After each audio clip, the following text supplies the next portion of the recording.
Caetano nesta terça-feira no Morumbi em busca de uma vaga nas semifinais do campeonato. A derrota na estreia de Diego Aguirre, justamente no primeiro jogo da decisão, colocou ainda mais pressão no tumultuado ambiente tricolor.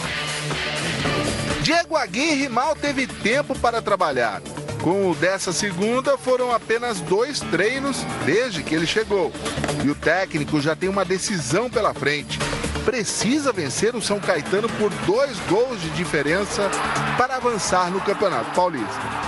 Obviamente no es lo ideal tener tan poco tiempo, mas as coisas são assim e não é tempo de poner desculpas ou eu não tive tempo, não, porque as coisas são assim e eu tenho que assumir a responsabilidade de conduzir a São Paulo e temos que melhorar e pensar que é um jogo de 180 minutos, acabou a primeira parte 1-0 abaixo, tem muito por jogar ainda e aqui o importante é conseguir a classificação e eu penso que é difícil, mas é possível. No último sábado, Aguirre não ficou feliz com o que o São Paulo apresentou. O técnico confiou na experiência, nos medalhões e não deu resultado. Para o jogo de volta, ele pode mudar o time mais do que será obrigado. Isto porque não terá Cueva na seleção peruana e Rodrigo Caio na seleção brasileira. Sem falar em Júnior Tavares, que interessa ao futebol francês. Na zaga, Bruno Alves deve entrar e para o lugar de Cueva, o grande favorito é Marcos Guilherme. A principal dúvida é no gol. Sidão está completamente recuperado de lesão e fica à disposição do técnico. Será que ele vai voltar ao time titular? Ou será que Diego Aguirre vai seguir apostando em Jean, que falhou no gol do São Caetano? Dúvida que deve permanecer até a hora da partida. Aguirre fechou o treino tático e fez mistério. Mas o que são algumas horas de espera para uma torcida que não vê o time campeão paulista desde 2005? Bom, esse treino aí fechado, então, do Diego Aguirre, dá para esperar uma mudança significativa já para esse segundo jogo contra o São Caetano, mesmo o São Paulo precisando do resultado? Não tem que ser um pouquinho mais pragmático, não, Paulo? Olha, o que se comentou e o que se viu ontem, as notícias que chegam lá do Morumbi, é que o Diego Aguirre está fazendo uma faxina geral no time. Vamos aguardar. As surpresas podem aparecer, inclusive com a barração do Diego Souza, que ele apostou. Ele apostou no Diego Souza e no Nenê. O Nenê permanece na equipe exatamente pela ausência do Cueva, que está indo embora para a seleção peruana. O Rodrigo Caio está na seleção brasileira. O Júnior Tavares perde espaço e volta... o Reinaldo titular. Titular absoluto, estava ali só numa recuperação. E a dúvida do Jean e do Sidão. Eu acho que o São Paulo encontrou no Jean um grande goleiro, mas pelas falhas recentes, é claro que o Sidão também tem direito de ser novamente titular, porque deixou essa posição por motivo de uma lesão. Me agrada mais o futebol do Jean. Acho que, na minha opinião, é o goleiro do futuro do São Paulo. Mas as falhas deixam o Jean numa situação delicada. E ainda existe uma remota possibilidade do Petros perder a vaga no meio-campo ao lado do Jusilei. Então, a dúvida, a interrogação que só o Aguirre vai esclarecer ao momento antes da partida, né, ou na divulgação oficial da escalação titular, mas o que se traz do Morumbi, o que se traz do treinamento do São Paulo no CT do São Paulo na Barra Funda, é exatamente isso, que o Aguirre, insatisfeito com a atuação diante do São Caetano e numa conversa com a comissão técnica e com os cardeais do São Paulo, resolveu ele, tecnicamente, mexer na equipe. Eu acho que é mudança demais. Mas, enfim, é aguardar. Você vê, Jean, uma mudança. Rodrigo Caio, 2. Cueva, 3. Júnior Tavares, 4. Petros, 5. Eu estou falando dos que jogaram, né? E fora o Diego Souza. São 6 mudanças num time de 11. Eu acho muita coisa, mas é o risco do que o técnico me do São refiro Paulo mais na parte tática. Mas você imagina alguma mudança? Mas como é que você pode imaginar uma mudança tática numa equipe que não treinou? O Aguirre chegou, montou o seu time baseado na experiência e não deu certo. E agora ele vai botar asa de barata, prata, pode pirim-pim-pim no caldeirão do São Paulo.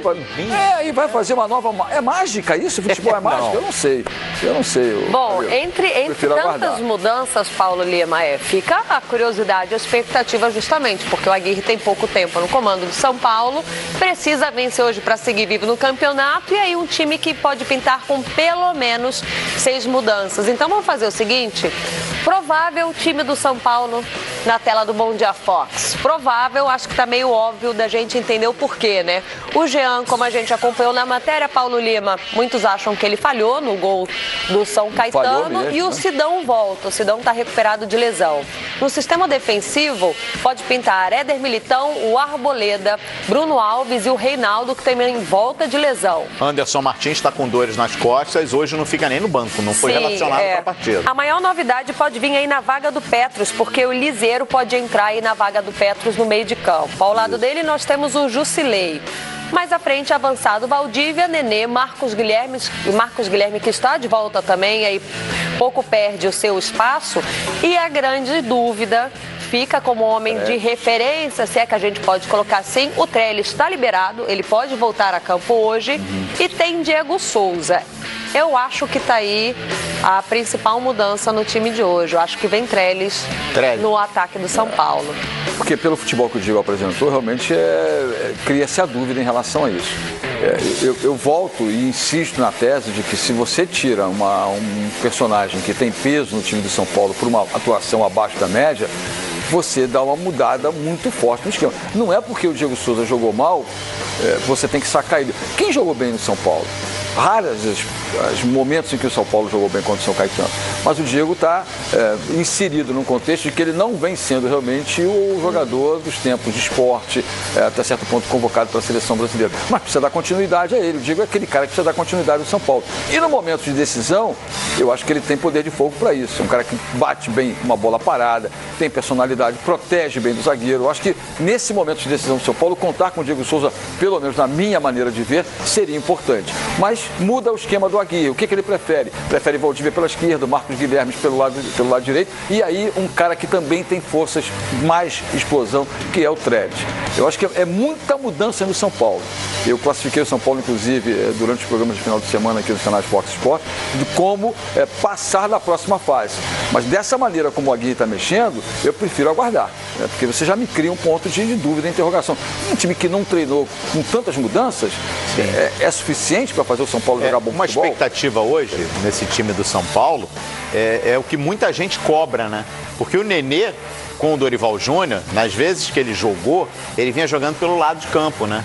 E muita gente entende que o Nenê, até por não ter tanta velocidade, ele tem que jogar centralizado. Vai barrar o Cueva que não podia. Agora sim, agora o Cueva saindo. A disputa por vaga é justamente essa, Nenê e Cueva. E não sei, por isso que a gente às vezes critica, o São Paulo contratou muitos jogadores para a mesma posição. Eu entendo que a briga também do Diego Souza é ali. É ali. Mas aí, se o São Paulo contratar muito, contrata errado. O Palmeiras, eu já ouvi corneta assim desse tipo no Twitter. O Palmeiras não, o Palmeiras contrata muito, faz um grande elenco. Só que o São Paulo, se você olhar, faltam peças. E o Palmeiras está cercado em todos os setores do time.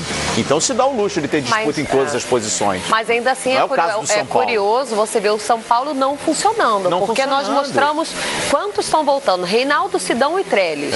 E aí nós temos fora os desfalques, né? O Rodrigo Caio está na seleção brasileira, o Cueva está na seleção peruana, o Edmar tem um entorse no joelho, Anderson Martins está com dores nas costas, tem o Hudson e tem o Morato. Então, o Hudson não está em condições, o Hudson também não está em condição, ele está se tratando. Então, assim, pode não ser o elenco mais rico, mais valioso, mas o São Paulo tem peça. Um bom elenco. Só que o time não acontece, o time não tem velocidade, o time não trabalha. O Aguirre vai chegar agora com 2 semanas, nem isso, 2 semanas de trabalho vai poder montar um time. E detalhe importante, né? Vem Copa do Mundo aí e o Cueva tá doido para ir embora, né? O Cueva não quer ficar no futebol brasileiro, o Cueva quer sair para jogar no futebol europeu. Por isso talvez seja o momento até de investir mais em personagens que vão fazer parte do São Paulo para a temporada do Campeonato Brasileiro, porque o Cuevas é uma incógnita, é uma interrogação. Fica no futebol do São Paulo? Fica no futebol brasileiro? Ninguém sabe, né? Recentemente ele quis ir embora. Pois é, ainda tem essa, né? O Cueva depende da lua, do sol, do dia. para ele jogar. Mas justiça seja feita, pior que ele vinha jogando bem. Não, ele vinha, isso sim. A gente dá aquela cornetada porque ele depende, né? Claro. Pintou na Pediu seleção, desculpas pra torcida. pediu desculpa, ele atuou bem. O problema é saber quando ele quer atuar, né? Ô, Paulo Lima, o jogo hoje será na casa do São Paulo. Isso. Vamos então para o retrospecto, saber como é que anda a vida do São Paulo no Morumbi, né? Exatamente. Nós vamos mostrar agora o desempenho do São Paulo no Morumbi na temporada atual 2018. Foram 7 jogos no ano, sendo 4 vitórias, 2 empates e apenas 1 derrota. Ele tem então um aproveitamento aí de quase 67%, balançou a rede 8 vezes, sofreu 2 gols e a única derrota foi para o Santos no dia 18 de fevereiro. Eu acho que os gols ele tá trocado, se não me engano é 12-12, eu vou dar uma conferida. Mas são 7 jogos no ano, Paulo Lima. O fator campo Morumbi de São Paulo sempre pesa. E a gente viu isso na temporada passada, como São Paulo, Palmeiras e Corinthians tiveram um alto índice de presença de público, né? Principalmente na reta decisiva do Campeonato Brasileiro, quando o torcedor de São Paulo abraçou a sua equipe. Nesse momento de insatisfação, né, de pouco rendimento, de baixa qualidade técnica, o torcedor fica receoso. Mas é claro que o momento de apoiar o time é esse. Mas é contra o São Caetano, é obrigação do São Paulo vencer? Sim, é obrigação do São Paulo vencer. Mas nem sempre essa obrigação se transforma em resultado positivo. Eu continuo apostando no futebol do São Paulo. Eu acho que o futebol do São Paulo tem tudo para passar. Mas me coloco um pouco aí, dou um passo atrás, né? Me retraio um pouco desse meu otimismo não muito exagerado, quando eu vejo o Aguirre querer fazer 6 modificações na sua equipe. Então, eu prefiro aguardar. Eu acho que nesse momento eu vou esperar sair a escalação do São Paulo, acompanhar de perto os 90 minutos da partida, se não tiver pênalti, enfim. Mas de qualquer maneira, o São Paulo me traz uma certa pulga atrás da orelha pelo que vai apresentar hoje com essas mudanças propostas pelo Aguirre. Será que elas vão acontecer mesmo? E vai coçar essa pulga aí, viu, Paulo Lima? Vai coçar essa orelha, Paulo. Aqui tá certo, tá 8 marcados, 2 sofridos. Daqui a pouquinho nós vamos ver o retrospecto do São Paulo no Campeonato Paulista. Aí sim, muda um pouquinho a situação quando a gente fala sobre gols marcados e gols sofridos. Mas no Morumbi é isso. Na atual temporada, balançou 8 vezes e sofreu 2 gols diante da sua torcida em casa. Boa. Vamos falar então do adversário do São Paulo? Vamos falar do azulão, hein? O São Caetano tá embalado. Venceu o primeiro jogo e olha, espaço aberto, hein? Espaço aberto na disputa por vagas do time. Porque no jogo de ida das quartas de final do Paulistão, o Christian, que é um grande nome, um dos principais jogadores desse time do São Caetano, o Christian e o Pintado comemoraram o grande feito do São Caetano. E o Pintado, inclusive, não nega que eliminar o ex-time dele, o São Paulo, teria um gosto pra lá de especial. Vamos ver. Quando o Pintado assumiu o São Caetano, no início de fevereiro, o azulão era o lanterna do Campeonato Paulista. E em 5 rodadas, tinha